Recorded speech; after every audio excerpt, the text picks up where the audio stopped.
আজ আমি তৈরি করব chicken kebab. Welcome back to my channel S কিচেনের পক্ষ থেকে আমি শেফালি নিয়ে এসেছি আপনাদের জন্য আরও একটি নতুন স্বাদের নতুন রেসিপি, চিকেন কাবাব। চিকেন কাবাবের জন্য এখানে আমি নিয়েছি 250 গ্রাম সলিড চিকেন, ভালোভাবে ধুয়ে নিয়েছি। আর একটা মশলা রেডি করব কাবাবের জন্য। নিয়েছি কয়েকটা শুকনো লঙ্কা, গোটা ধনে, গোটা জিরে, গোটা গোলমরিচ, দুটো লং, দুটো এলাচ আর এক টুকরো ডালচিনি।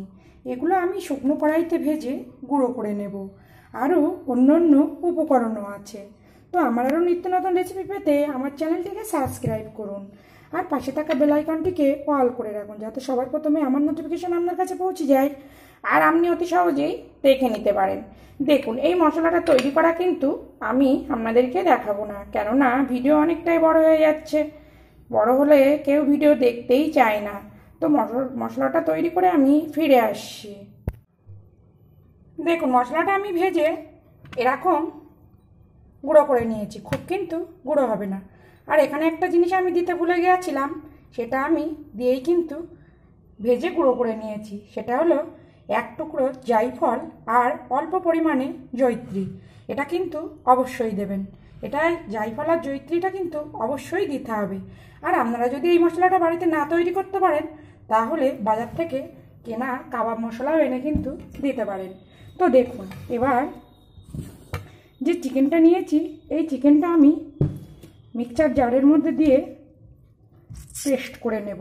খুব কিন্তু পেস্ট করব না, একটু আস্তে আস্তে থাকবে। আপনারা চাইলে বাজার থেকেও কিন্তু চপার দিয়ে চপ করে নিয়ে আসতে পারেন। তো এটা করে নিয়ে আমি ফিরে আসছি। দেখুন, চিকেনটা আমি রেডি করে নিয়েছি। দেখুন, একদম কিন্তু পেস্ট করিনি। পেস্ট করলে কিন্তু খেতে ভালো লাগবে না। তো এবার দেখুন, একে একে এখানে মশলাগুলো অ্যাড করব। এখানে দিয়ে দেব পরিমাণ মতো লবণ। প্লিজ ভিডিও দেখার শুরুতেই একটা লাইক দিয়ে ভিডিওটি দেখা শুরু করুন। আপনার একটা লাইক আমাকে অনেক দূরে এগিয়ে নিয়ে যেতে সাহায্য করবে। দেখুন, এখানে 250 গ্রাম চিকেনের জন্য নিয়েছি 1 টিস্পুন আদা বাটা, 1 টিস্পুন রসুন বাটা, 1 টিস্পুন কাঁচা লঙ্কা বাটা। দিয়ে দেব যে মশলাটা করেছি, মশলাটা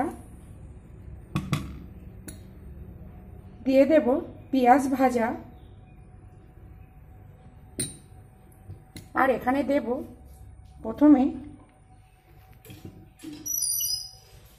অল্প পরিমাণে বেসন, মানে 1 টিস্পুন আর হাফ টিস্পুন বেসন। এখানে কিন্তু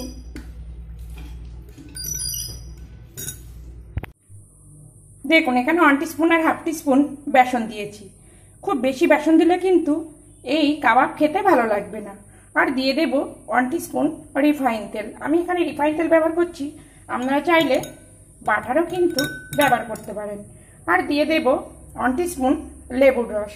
আমি লেবুর রস ব্যবহার করছি, আপনারা চাইলে ভিনিগারও কিন্তু ব্যবহার করতে পারেন।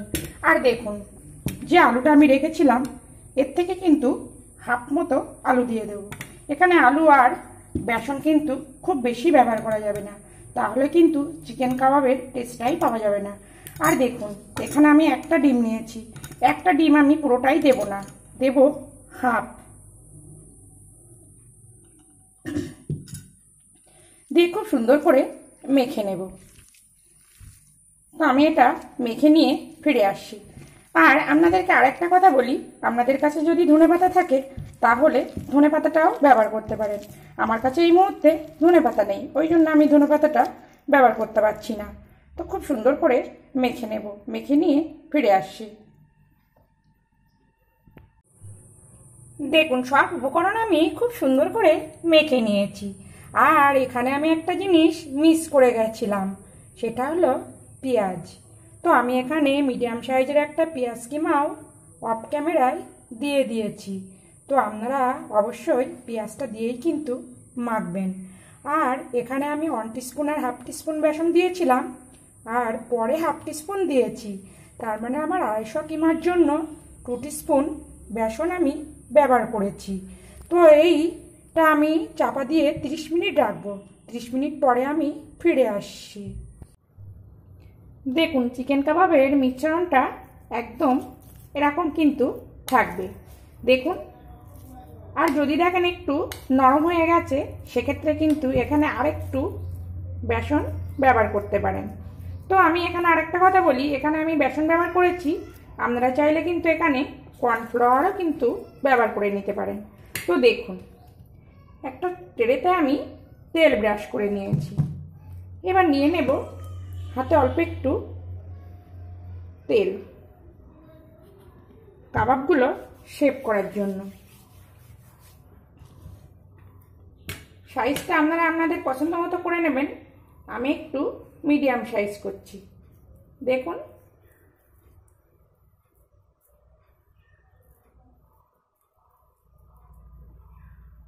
এরকম শেপ করছি।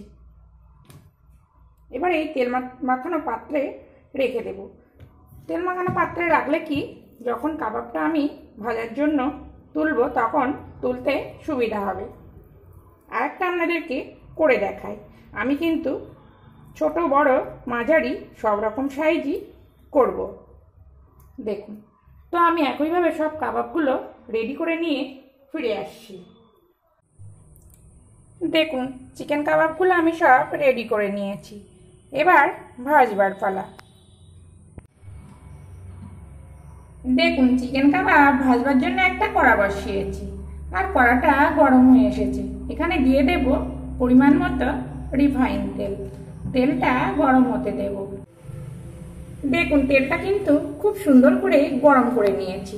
এবার গ্যাসের জোরটা একদম মিডিয়াম করে দেব, কেননা হাই ফ্লেম করলে কিন্তু কাবাবগুলো সঙ্গে সঙ্গে উপর থেকে লাল হয়ে যাবে আর ভেতরে কাঁচা থেকে যাবে। দেখুন এইভাবে দিয়ে উল্টে পাল্টে লাল করে ভেজে নেব, কিন্তু এই কাজটা কিন্তু খুব ধৈর্য ধরেই করতে হবে। দেখুন প্রথমে আমি 3টে কাবাব দিয়েছিলাম, তো 3টে কাবাব একটু ভাজা হলে আরও 3টে চিকেন কাবাব আমি তেলের মধ্যে দিয়ে দিয়েছি। তো এইভাবে উল্টে পাল্টে চিকেন কাবাবগুলো ভেজে নিতে হবে, তবে কি একটু ধৈর্য ধরেই কিন্তু ভাজতে হবে, তা না হলে ভেতরটা কিন্তু কাঁচা থাকবে আর উপরটা লাল হয়ে যাবে। আর এই পর্যন্ত আমার নতুন বন্ধু পুরনো বন্ধু যারা আমাকে পাশে থেকে সাপোর্ট করছেন, তাদেরকে অসংখ্য ধন্যবাদ পাশে থেকে সাপোর্ট করার জন্য। আর যারা সাধারণ দর্শক তাদেরকেও অসংখ্য অসংখ্য ধন্যবাদ এভাবে পাশে থেকে সাপোর্ট করার জন্য। তো দেখুন এইভাবে লাল লাল করে ভেজে নেব। এবার এগুলো কিন্তু হয়ে গেছে।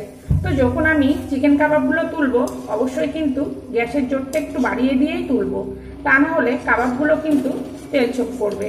আগে এই 3টে তুলে নিলাম, পরে বাকি 3টে ফ্রাই করে তুলে নেব। দেখুন চিকেন কাবাবগুলো আমি রেডি করে নিয়েছি। দেখতে দেখুন কত সুন্দর হয়েছে, খেতেও কিন্তু ততটাই সুন্দর। আর আমি এটা কাসুন্দি আর টমেটো সসের সঙ্গে পরিবেশন করব। তো আপনারাও এভাবে পরিবেশন করুন, আশা করছি খুবই ভালো লাগবে। আবার ফিরে আসবো নতুন কোনো রেসিপি নিয়ে।